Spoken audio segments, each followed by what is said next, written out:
We know Earth was like covered in ice and glaciers. Where did that water come from to become glaciers? Rain. Where did the rain come from? The sky. Since all motion is relative, you cannot declare that you are not in motion and everybody else is. You can declare you're not in motion, but then as soon as you go on the other side, you're like, oh no, I'm in motion. Exactly. When the universe was small, there's quantum phenomenon influencing the entire universe. That is dope as hell.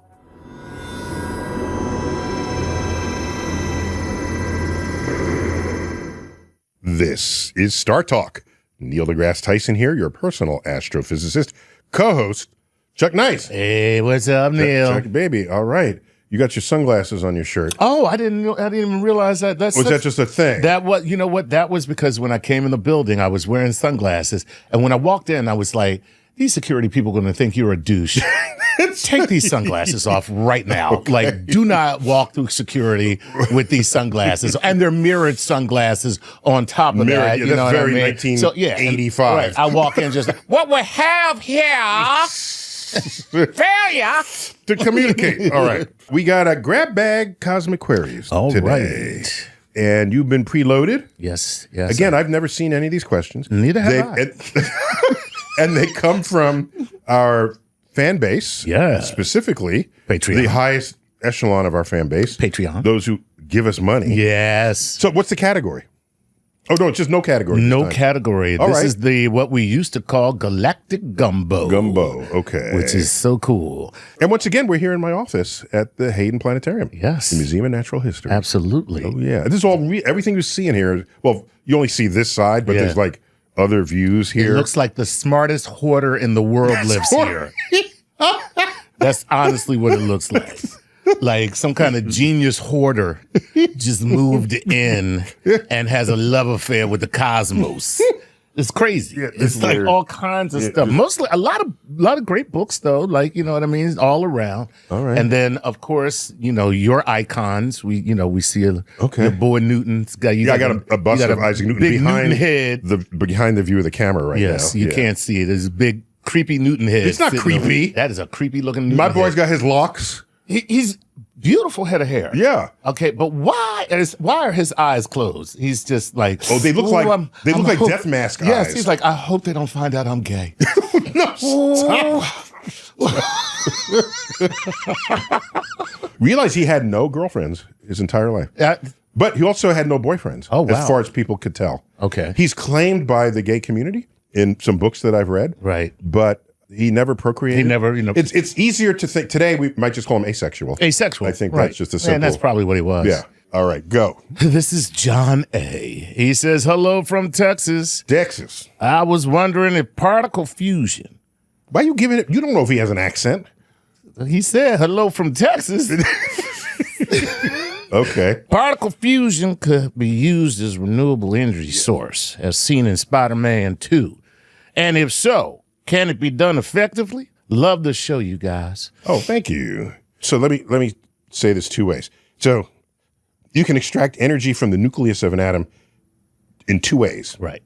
Take a big atom, split it, and the mass of the two products is less than what you started with. Where did the mass go? It became energy. E equals mc squared. Nice. The E and the m, they're on opposite sides of an equation. Right. If you get rid of the m, you get E on the other side. Okay. And that is fission?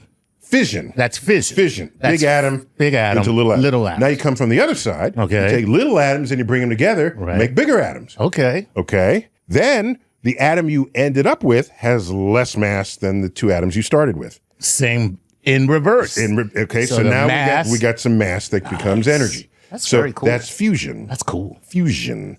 Okay. So we know how to begin and sustain and contain fission. Right. Okay. A lot of research went into that to make the bomb. Right. Okay. That would be uncontrolled fission. Uncontrolled fission. Okay. If you're not controlling it, it explodes. Right. And that's where you get the bomb, the Oppenheimer and the A-bomb and all of this. And there are two kinds of A-bombs. One used plutonium, the other used uranium. Wow. Those are huge atoms. All right. You come from the other side, you start with hydrogen, the lightest atom. Mm-hmm. You fuse it, you make helium. That's what the sun is doing every moment of every second of every day, 24/7. Mm-hmm. Okay.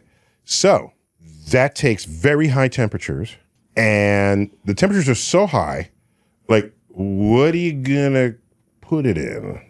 Right. Okay. I'm gonna go with millions of Pyrex. It's millions of degrees. Millions of degrees. Everything you put it in will vaporize before you even has a chance to do it. This is one of the challenges of this exercise. And so maybe you can contain it in a magnetic bottle. Ooh. Yeah. Yo, that's super cool That's because dope. now you're using a magnetic force to contain it. No, it's brilliant. Brilliant. It's brilliant. I'm on board. Let's do this. Why didn't we think of that before? What are we waiting for? What are we waiting for? So there are different styles of this exercise. The tokamak, it's a machine that creates a toroidal volume where you would then have your plasma, very high temperature gas, ionized gas, and in there you'd get the fusion. So the problem is... Wow, that's so cool. No. By the way, we've made fusion bombs. Right. So we have uncontrolled nuclear fusion. Right. They're called bombs. Yes. The sun is in full control of its nuclear fusion because at the center of the star and the pressure surrounding it from all the rest of the star keeps it in check. Right. Okay? Otherwise, the whole star would go kablooey. Yeah. Official term. Kablooey. Kablooey. I love it. There's no uncertainty about the meaning of that word. You can't mess that up. Kablooey. So some of the challenges are, how do we control it once you get it started? Okay. And we've not been able to do that effectively, really. But recently, months ago, in the United States, and I think it was at Lawrence Livermore Labs, they managed to get more energy out than they put in. To make this whole thing happen. Well, that sounds to me like the nascent stages of fusion reactors. Yes, it is. But they would... All the information about this wasn't fully reported on. Uh-oh.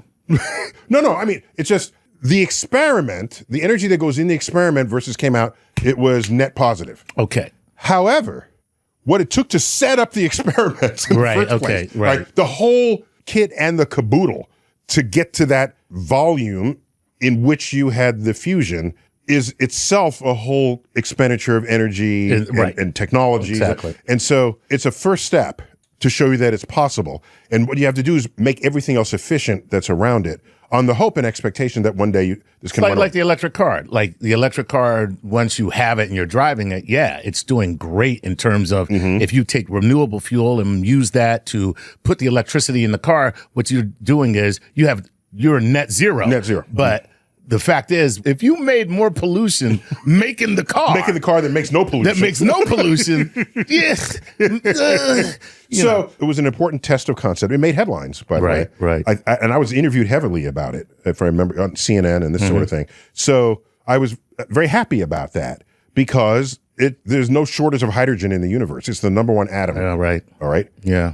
Did I tell you I was listening to a radio play one time? There were aliens that were coming to Earth to suck up our water supply. Right. Because they thrive on hydrogen. Right. And they knew that water is H2O. Right. H2O. Right. All right.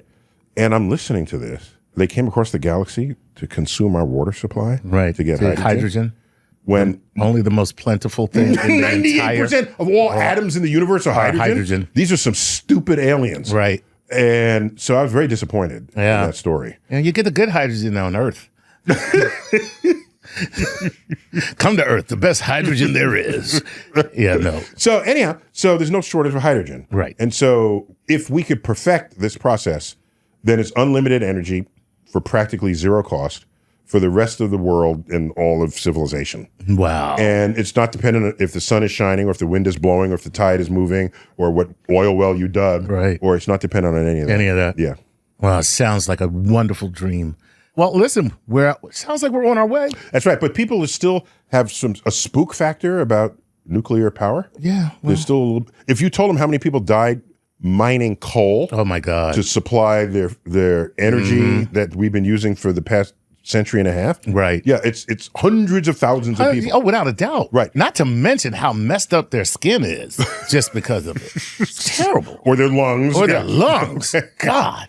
I had a geeky childhood. Right? Okay. So I always wanted to know what was the longest word in the biggest dictionary. Okay. And at the time, my access to dictionaries included the Random House unabridged dictionary. It's the best. Okay. I didn't know about the OED, but the Oxford English Dictionary, but the Random House was nice and big. Yes. Found the biggest word. Yeah. Okay. It's pneumono ultra microscopic silicovolcanoconiosis. God bless you. Sorry. So sorry. I'm so sorry that happened to you. That is sensibly abbreviated to black lung. Wow, is that what that is? That's what that is. Black lung. So pneumono, Right. ultra microscopic, Okay. silicover. So that's like the Tiny silicates. little silicates inside the pneumono lungs. Yeah, right. Canalconiosis. So it's, the medical folks staple together all the syllables. But so that's coal, and it's coal dust, and people died from this. So I'm not here to say fewer will die with this. That's not the right way to approach this. No. Just demonstrate the safety of these nuclear plants, and maybe people will come around. Pneumono stuff, better known as.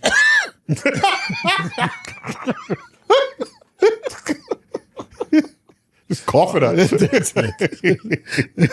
I don't know if it's still the biggest word in that dictionary. Plus, I don't know what the biggest word is in the Oxford English Dictionary. Okay. That's a whole other thing. A whole nother. But anyhow, why do we even go? Oh, because the safety factor is going to matter to people if they want to sort of vote this through. But we first have to make it efficient and scalable so that you can then have one in every city or wherever. Yeah. So so John, it's not happening anytime soon. Man. And by the way, it has no byproducts such as what you get with fission. Fission has all these. Yeah, that's called nuclear waste, is what we call it. Nuclear waste. We got to put it someplace, and it sticks around for 150, 200 years. Or more. Or more. Right. Have you ever wanted one of your questions on the universe answered? We all have questions about the universe. From black holes to quasars, quantum entanglement, wormholes. There is no end to the depths of cosmic curiosity. Well, the entry level of Patreon membership with StarTalk gets you just that. I think it starts at $5 a month. You have access to the question line that reaches our Cosmic Query programming. And not only that, we produce a special Cosmic Queries installment just for Patreon members. So if you weren't the director of the Hayden Planetarium, what do you think you would be doing? Okay, but this had to be another universe. It wouldn't happen in this universe. Okay. I'd be a songwriter for Broadway musicals. Ooh! So that's the entry level, and the perks ascend from there. There's a level, in fact, where we send you an autographed copy of one of my latest books. Right now, it's Starry Messenger, Cosmic Perspectives on Civilization. And it's signed with my fancy fountain pen with purple ink. So I invite you to just check the link below. And all of that money goes to our ability to experiment with new ways of bringing the universe down to Earth. So thank you for those who have already joined. And we welcome others to participate in this grand adventure of what it is to bring the universe down to Earth. As always, keep looking up. All right, this is Charlie Cervone, who says, hello, Dr. Tyson, Lord Nice, Charlie from Hudson, Ohio here. This may be elementary, my dear doctor, but I've heard it said when discussing the accelerated expansion of the universe and the Hubble constant that the further away objects are in the universe, the more redshifted they are and therefore receding away from us faster. Wouldn't it stand to reason then that objects closer to us in time and space are receding more slowly and that the expansion is slowing over time? Can you please help me understand how this works? Thank you for expanding all of our horizons. Oh, I see what he did there. Yeah. Did you see that? Good. Yeah, that was nice. Very good. Very good, Charlie. We're on to you, Charlie. Very classy. So the first half was correct. Right. All right. As an object is farther away, yes, the way the expansion profile of the universe works is that those objects that are farther are receding faster from us. Okay. Okay. Those objects that are nearby are receding more slowly. Mm-hmm. Okay. As the universe expands, these things will all go faster. And so to think or suggest that it's nearby objects are receding more slowly, so therefore aren't what did he imply? So what he's saying is that wouldn't it stand to reason that the objects closer to us in time and space are receding more slowly and that the expansion is slowing? Oh, okay. So over time, because you got to throw a time factor in there. If you waited 1 billion years, those objects would be farther away from us and moving faster. Exactly. So no, nothing's slowing down. Nothing. Right. Yeah. Right. At all. As a matter of fact, it's speeding up. Right. Speeding up. Speeding up. That's the real problem. That's the real problem. That's the real problem. Right. It's actually. I don't want to value judge nature. I'm not going to call it a problem. Okay. I'm just going to call it an observation. All right. Okay. Okay. The universe is expanding without limit, such that the universe will end not with a bang, but with a whimper. Oh, that's terrible. And not in fire, but in ice. And you call that not a problem? What the heck is a problem then? That's not a problem. Just, all right. No. All right, so there you have it. I hope that satisfies you, Charlie. But thanks for the good question and the great little wordplay. So this is Danny K. He says, hello, Commander Tyson and Sergeant Nice. No, don't do that, Danny. It's Dr. Tyson and Lord Nice. Don't be giving us... Maybe he doesn't know why they call you Lord. Is that... So he think of people just giving you titles. Yeah. Okay. All right. Right. Yeah, no. So maybe he's a new subscriber to the series. All right. He doesn't have the backstory. He doesn't have the backstory of Lord Nice. All right, let me give it to you, Danny, real quick. Okay. Don't do that. No, that's not so here the we go. backstory. Is that not the backstory? No, I'm joking, Danny. I'm joking. What happened? Who was she? She was a 4-star general or 3-star major general. So she's a 3-star general. We had a major general on interviewing her about, was it climate change or something? Yeah, it was climate change. Or something. All right. Yeah. And we had Charles Liu. Charles Liu was on. Charles did some wordplay with Gilbert and Sullivan. Right. Okay. And he said, you are the very model of a modern major general. Because she's a major general. We were doing Q&A, and people said Dr. Tyson and Chuck. Right? And you said, you got all pissy about it. That's what happened. And you said, why can't I don't have a title. I can have a title. Right. Everybody got a title but me. And the major general said, we will forevermore call you Lord Nice. That's what it was. And it's stuck That's ever what since. it is. And it's stuck ever since. That's right. So the major general gave me that, Danny. Yeah. And it's an earlier episode of StarTalk. Well, here we go. I salute thee, he says, Danny Kringdango, hailing from the flatlands of the Netherlands. A question I have, seeing as to so many sittings and other archaeological discoveries are being made underwater. Would this sudden rise in water volume be a result of those ice thingies melting due to global warming? Or could it be due to the Earth's position and distance from the sun and the moon? So when we have underwater archaeological finds where there were civilizations and they're now covered in water, is that global warming, rising sea level, melted icebergs? What would cause that? Yes. Is what he's saying. And that's yes. Yes. Okay. Next question. All right, here we go. So he's from the Netherlands. Yes. The Netherlands. And so they will be in very high demand as sea levels rise. Yes. See, it's a question suitable for somebody from him. Yeah. The whole country is canals. The whole country is canals and dams. And dams and dikes. And dikes. Right. Okay. They're going to be in high demand as sea levels rise, and we want to keep our land masses. Help us make these canals and dikes. And, we do it a little bit in New Orleans. There's whole sections that are below or at sea level that get flooded easily. So they have the levees, this sort of thing. Right. So the Dutch are experts at this. I mean, come on now. Yeah, that's their whole world. So I'm not surprised by this question. It's very much culturally informed and inspired. So as you go back in time to the last ice age, we know Earth was covered in ice and glaciers. Mm-hmm. Where did that water come from to become glaciers? I'm going to say rain. Rain? Where did the rain come from? The sky. Where'd the sky come from? No. Okay. How did the rain get in the sky? Well, it evaporated from someplace else. From where? From the land. It was, the land is frozen. The oceans. It evaporates up, and then it becomes clouds, and then it goes someplace, and then it rains down, and then it freezes. It snows down. It snows down, not rains down. Snows down, freezes. Does it return to the ocean? Well, it can't because it's frozen. Thank you.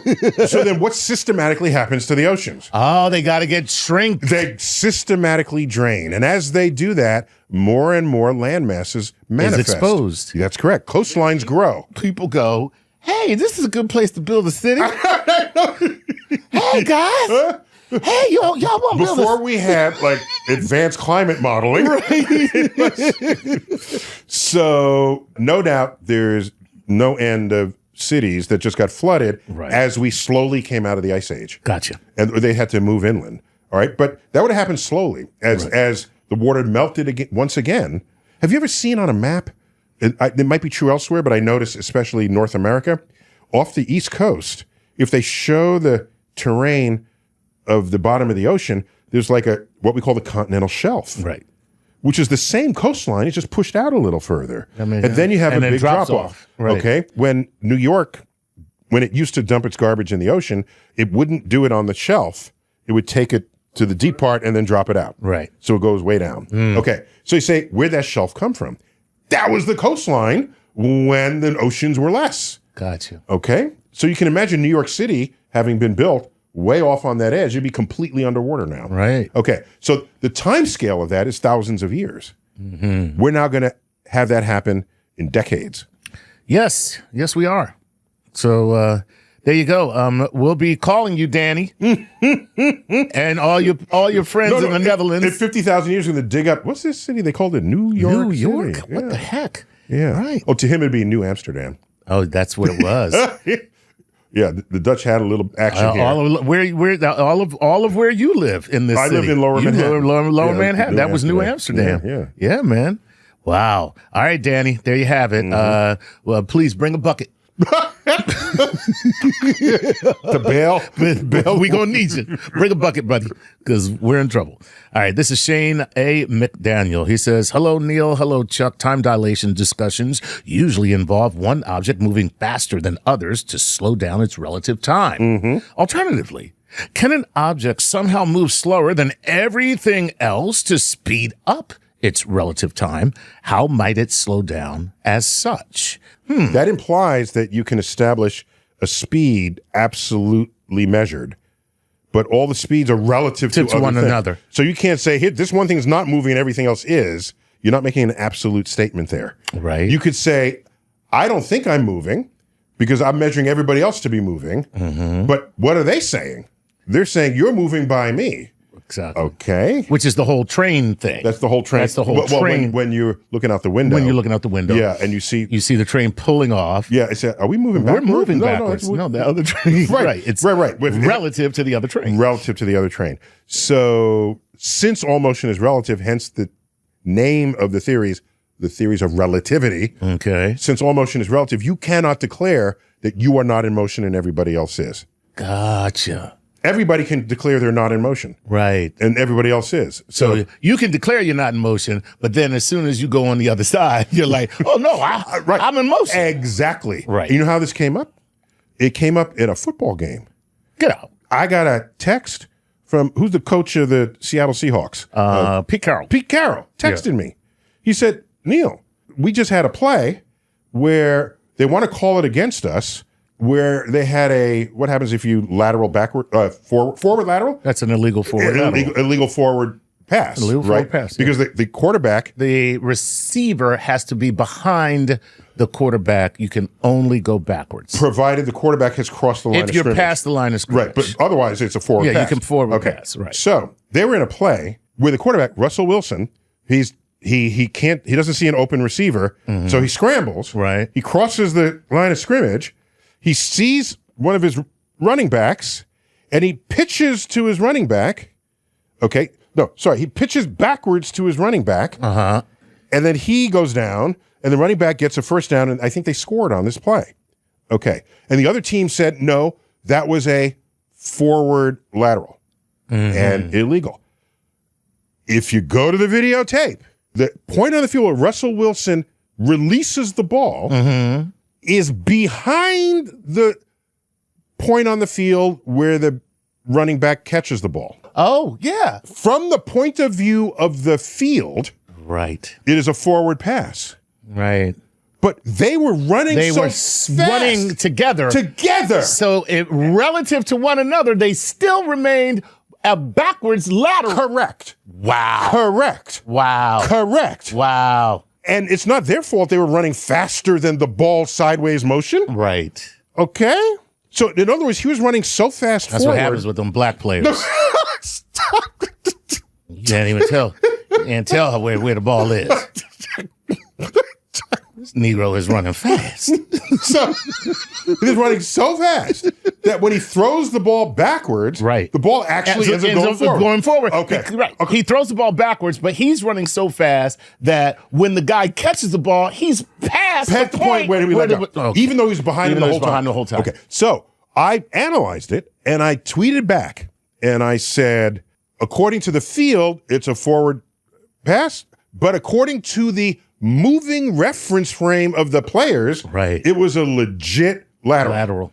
And that's, you know what that's called? A Galilean transformation. Ooh, what's even got a name? That's got a name. Dog, a Galilean transformation. You take one coordinate system and transfer it into another. Nice. And it's a completely legitimate, it's just a different coordinate system. Right. And from the coordinate system of the running players, everything was legit. And you should not penalize them just because they can run so fast. And so the play stayed.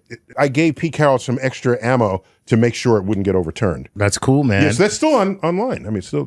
That's great. So anyway, so that's this. So that's relativity in a nutshell, right there. Look them up. Galilean transformation. And we talked about this a little in some other where, you know, you've been on the freeway and there's always somebody who's racing somebody else. Always. And they're darting in and out among the cars. Right. And I was in a hurry. Okay. You're going 60 miles an hour. They're going 90 miles an hour. Mm-hmm. Okay. In and out among the cars. However, they're not really going 90 miles an hour relative to you. Right. They're going 30 miles an hour. Because it's 90 minus 60. Right. So it feels dangerous when you see this. But as long as everybody's just moving at 60 miles an hour, as far as they're concerned, you're standing still and they're driving 30 miles an hour among you. Right. So it gets dangerous if you decide to not do 60 miles an hour and just turn the car while it's coming by. Then definite accident. And the accident will feel the 90 miles an hour because his body is moving now 90 miles an hour, and then it moves 0, and then basically you don't survive that. So it's lethally playing with the laws of physics. Jake from State Farm, I hope you listen. Jake from State Farm. No, this would be a job for Jake and Flo. Right. You need Flo from Progressive. Yeah, exactly. Double that up. Jake and Flo. All right, here we go. This is Karthik. Karthik says, hello, Dr. Tyson, Lord Nice. This is Karthik from Berlin, Germany. Ooh. If the earliest light from the universe to reach us is represented by the cosmic microwave background radiation, which is from 380,000 years after the Big Bang. Yep. How did we determine how far back from that point the Big Bang took place? So he's saying, how do you know 380,000 years gave you first light from the source of the light, which would have been the Big Bang itself? So where do we get 380,000 years? And that's basically what he's asking. Okay, so a lot of the action took place in the first fractions of a second. There's an excellent book written by Steve Weinberg, a brilliant physicist, won the Nobel Prize. He wrote a very successful physics book, small, called The First 3 Minutes. That's amazing. And in there, it takes you from the moment of the explosion of the Big Bang to what went on in the universe after 3 minutes. And I turned those first 3 minutes into most of the first chapter of my book, Astrophysics for People in a Hurry. Because the first chapter is called In the Beginning. Ooh. That's the name of the first chapter. So I detail it. So there's another book, I believe, that starts. that has a chapter. I think there's another book with a chapter that starts in the beginning. I'm trying to think. Stop. I'm pretty sure. Okay, you keep thinking about that. Yeah. You call me when you know. Yeah. It'll come to me. It'll come. That was the old joke when you were a kid. How do you know God was a baseball player? I don't know how. He started in the big inning. Oh. Wow. Yeah, how do you know God wasn't a comedian? That joke. That was like safe for elementary school joke. Yeah, that's cool. So what you do is you create all the physics necessary to give you that cosmic microwave background. Gotcha.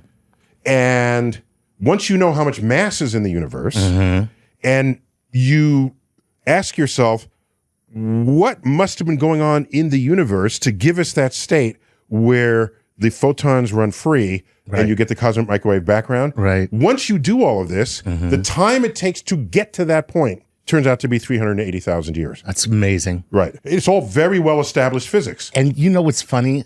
Right now, there are people hearing this, and they're like, no.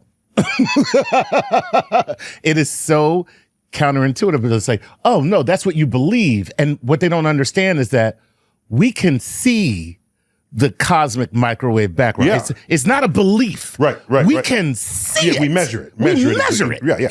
Yeah. And so do we know what matter must be doing in order to create that environment? Exactly. And we're expanding now. So here's what would have to happen if we were wrong. Somehow the universe was birthed into that state, but with nothing before it. But we can account for that provided there was a universe before it, using known laws of physics as detailed by Steven Weinberg in his book from 1970s. That book came out. Wow. And in my book, I give a full exposition of the first moments of the universe. In fact, one of these chairs, right, the ones that were sitting chairs that were awards to him for writing. I won for an essay called "In the Beginning," which basically birthed that whole first chapter of my book. Look at that! The universe is crowning. Oh Lord! I don't know nothing about birthing no universes. Oh, I wonder how obscure that reference is to. I'm sure. So most people have no idea what I'm talking about. No idea. Right You're talking about. They have no idea. Gone with the Wind. Yeah, exactly. And most people have no idea. Yeah. Okay. Yeah. Maybe they'll look it up. It'll be a meme somewhere after somebody will put it out as a meme so that the kids can know the joke that I made. I don't know nothing about birth and universes. So it's known laws of physics that get us to that point. Right. That allow us to conclude how much time before how to go back. How to go back. Because you get to that place and now you can go back from everything that you know at that place. Correct. That's really, God, I love science. Oh, well, you know what else? As you go back, matter is behaving in all these ways under the temperature, pressure, energy, and all of this. You can make predictions in that time that says, 98 out of 100 atoms in the universe should be hydrogen. And that's what we see on the other side of that fence. Fantastic, man. Right. That's right. No, it's extraordinary. Brilliant. Yes.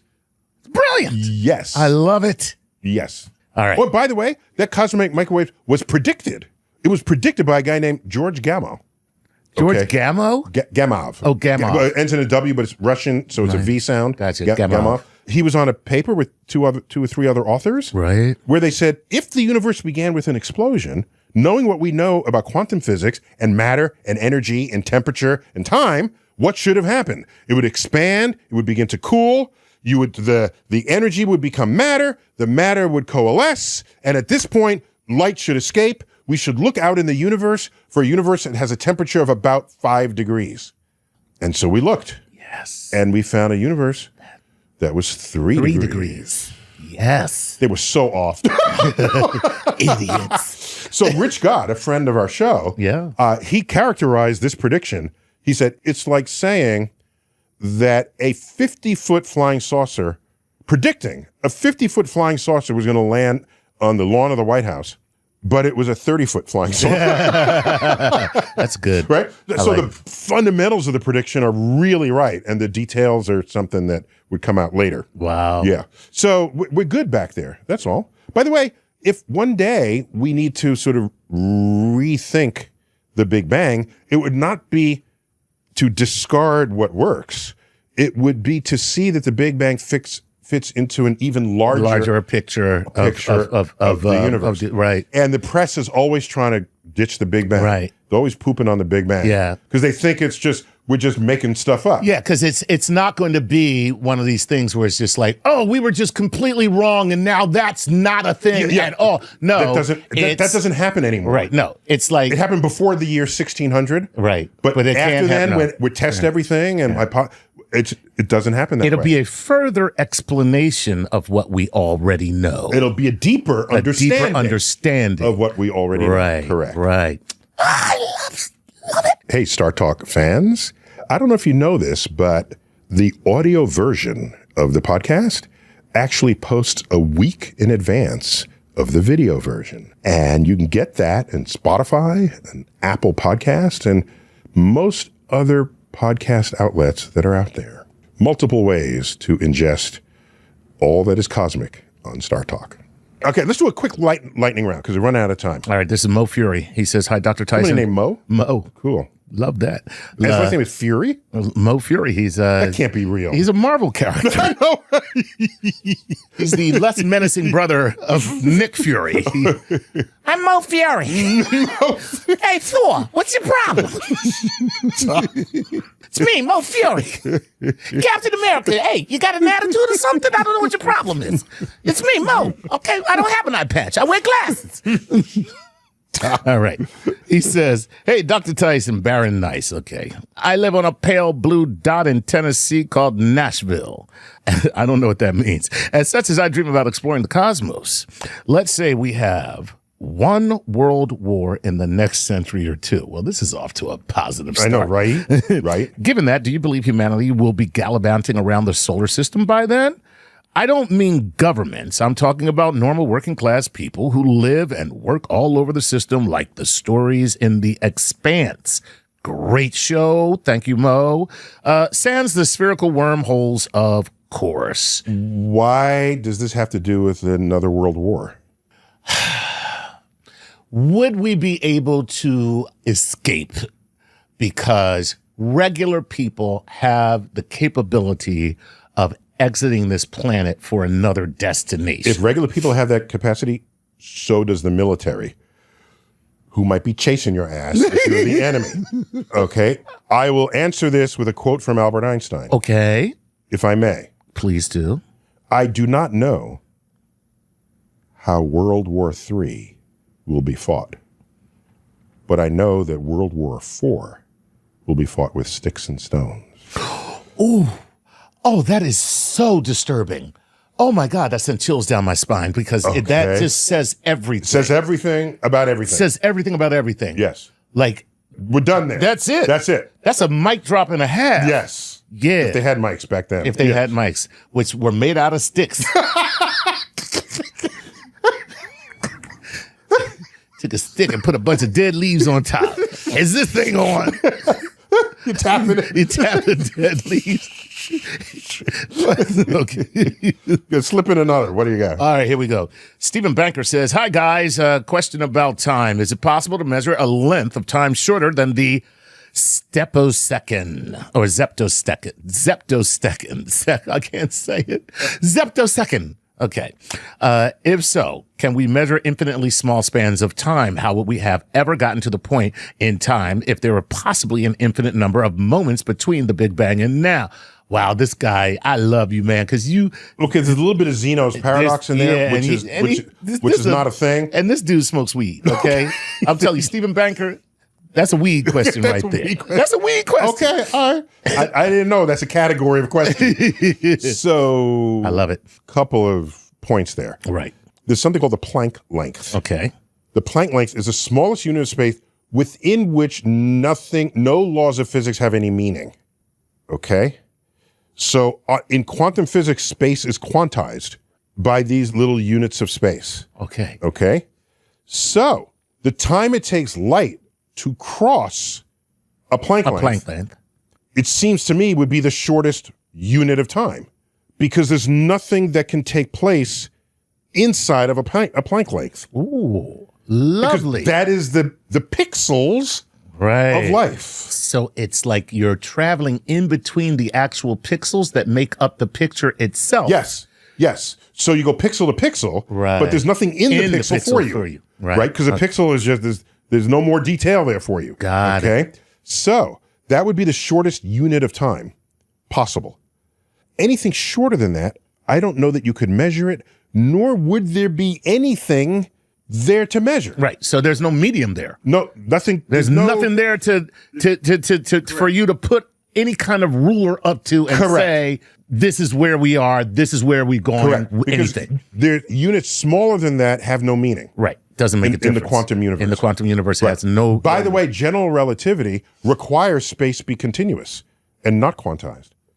If you want to marry general relativity and quantum physics, you need somebody's got to be there for the ceremony, for the shotgun marriage. Because the shotgun marriage was taking place in the early universe, because quantum physics is the physics of the small, general relativity is the large-scale universe. When the universe was small, this quantum phenomenon influencing the entire universe. Because the universe at one time was small.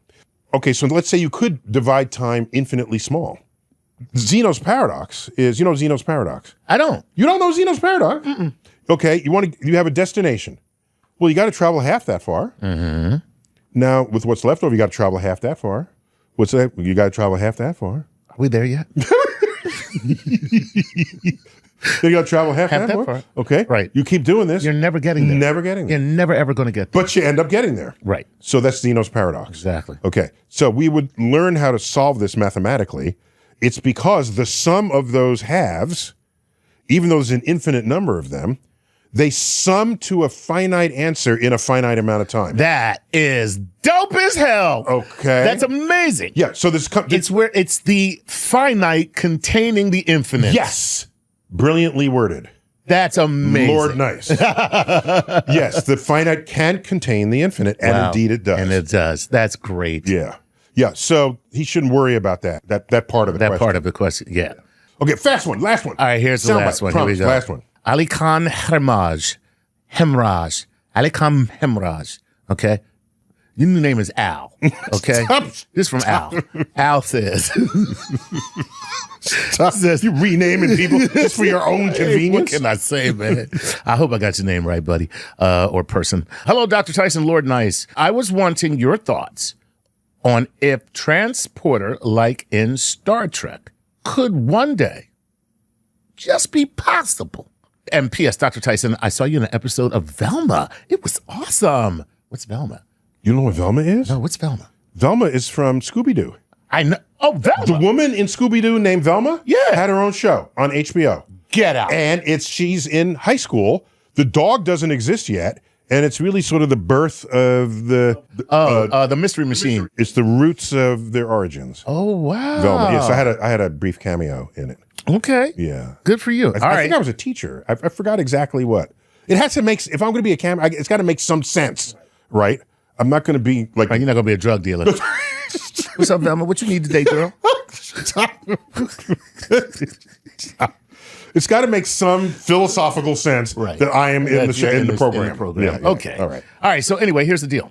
Transporters, which break down your molecules inside of a machine that remembers the imprint of your molecular structure in every single detail, then turns that into a beam of energy, transports it someplace else, shines that beam of energy to another place where it then reconfigures all of those molecules in the same configuration so that, bang, now you have been reassembled molecule by molecule. Could that one day be possible? Okay, I said I'd give a soundbite answer. This is going to be hard. Okay. Okay, are you ready? Yep. All right. In 1900, New York City, there were horses everywhere. Yes, there were. And where you have horses, you have manure. No, that's for sure. I read, I have found this hard to believe, but maybe it's right. I read, on average, a horse poops 30 pounds of manure a day. Woo. It's in the streets. Flies are attracted to it. Oh, God. Back then, there were no supermarkets. People sold their goods on the street, on street carts, including fish. And so it was nasty. That's nasty. Unsanitary. Terrible. And people trying to find solutions to this. Do you give horses some different kind of feed so there's less poop? Do you put something in the feed so the flies don't want to reproduce in it? Do you, what do you do? Right. And how do you cart away the poop? Well, you got to bring in other horses and put it in a wagon that they drag out, but then they're pooping while they're dragging out the poop that they're taking out of the thing. Okay? This is poopalicious. So how do you solve this problem? You invent the car. There you go. Okay? Right. The car solved that problem. Right. I assert that the transporter, as brilliant an idea as that was, which allowed the original series to not have to land rockets on surfaces, which would have been a whole overhead of special effects. Right. So they said, we need another way to do this. It also ruins most of the storylines. No, you need a place to put your rocket. You know, right. And you can't beam into a place to get the job done. Yeah, you can't get the job. Yeah, you got to land. You got to land and get out of the rocket. Right, that sucks. So it was a brilliant visual mechanism vocabulary for this storytelling. Okay. I'm thinking by then, no, you won't get transported. We just open a wormhole. Oh, there you go. You step through. Now you're on the planet. Boom. You're not disassembled and reassembled. Right. With the risk that maybe something goes wrong. Using the structure of quantized space. Thank you. There it is. And so any place you would otherwise beam, you just simply open the wormhole. Wow. And step through. So I think that, like the car solved the poop problem, wormholes will solve the transporter problem. Let me tell you something. That is a much better answer than I ever thought you would give. I mean, that's really good answer. And so ends the next episode of Star Talk Cosmic Queries, Grab Bag Edition, which Chuck still keeps calling Galactic Gumbo. All right. Always good to have you, Chuck. Always a pleasure. All right. Neil deGrasse Tyson here. We're out of time. As always, keep looking up.